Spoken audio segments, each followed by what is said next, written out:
পশ্চিমবঙ্গের মানুষ সুষ্ঠুভাবে বাঁচতে চায়, ঠিক সেই জায়গায় আমরা দেখছি যে বারবার আইএসএফের ফ্ল্যাগ পোড়ানো হয়েছে এবং আইএসএফের যে কর্মী সমর্থক তাদেরকেও আটকানো হচ্ছে, কিন্তু বিজেপিকে ঢালাওভাবে ছাড় দেওয়া হয়েছে। তাদের মিটিং মিছিল করা, তাদের প্রতিবাদ করার পুরো রাস্তাকে ছাড় দেওয়া হয়েছে।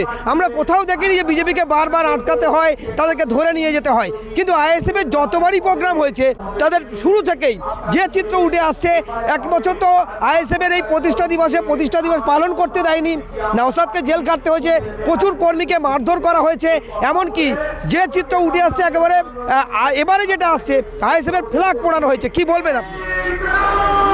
দেখুন, প্রত্যেকটা গণতান্ত্রিক দেশে সংবিধান আমাকে আপনাকে সবাইকে রাইট দিয়েছে যে সে তার রাজনৈতিক জাতি ধর্ম বর্ণ দল ও মত নির্বিশেষে সে যে কোনো গণতান্ত্রিক পদ্ধতিতে যে কোনো রাজনৈতিক দল সে করতে পারে। তো সেখানে দাঁড়িয়ে নওশাদ ভাইজান তিনি একটি রাজনৈতিক দল প্রতিষ্ঠা করেছেন আইএসএফ।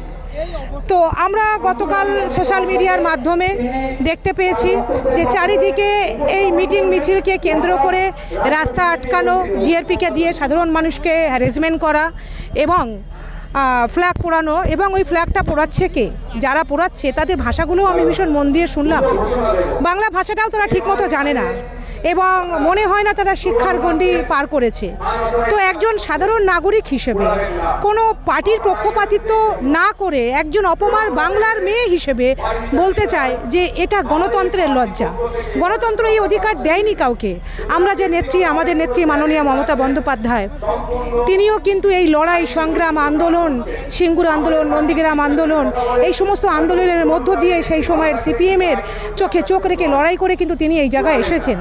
তিনি যদি মানুষের সেই লড়াইকে যদি আজকে আমরা ফলো করে যদি মনে করি যে সত্যিই এই নতুন প্রজন্ম আবার লড়াইয়ে নেমে তারা পরিবর্তন চায়, তবে সেই লড়াইতে ওনার সাধুবাদ জানানো উচিত এবং সেই লড়াইয়ের সামনে বুক চিতিয়ে তারও কিন্তু লড়াইয়ের জবাব দেওয়া উচিত।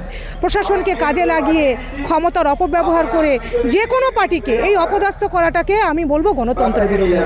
সে আইএসএফ হোক আর কংগ্রেস হোক আর যে দলই হোক। একমাত্র দেখতে পাই বিজেপির ক্ষেত্রে অজস্র ছাড়। আমরা বিজেপির ক্ষেত্রে দেখতে পাচ্ছি সেখানে শুভেন্দু অধিকারী প্রতি মুহূর্তে ধর্ম নিয়ে, হিন্দু মুসলমান নিয়ে সংবিধান ভঙ্গকারী, গণতন্ত্র বিরোধী কথাবার্তা বলছেন। তারপরেও আমরা তাদের প্রতি কোনো রকম অ্যাকশন আমরা রাজ্য সরকারকে, প্রশাসনকে নিতে দেখি না। অসীম অধিকারীর নামে এতগুলো এফআইআর হওয়ার পরেও আজ পর্যন্ত ক্ষমতা হলো না রাজ্যের প্রশাসনকে যে তাকে অ্যারেস্ট করার, অথচ সাধারণ মানুষের একটা এফআইআরে তার রাত্রের ঘুম উড়ে যায়, তাকে বাড়ি থেকে পালাতে হয়। কিন্তু আজকে আইন যদি সবার জন্য সমান হয় তাহলে কেন এদের জন্য প্রশাসন ব্যবস্থা নিচ্ছে না? বাংলার একজন অপমান নারী হিসেবে, নাগরিক হিসেবে, সুনাগরিক হিসেবে এই প্রশ্ন থেকেই যায়।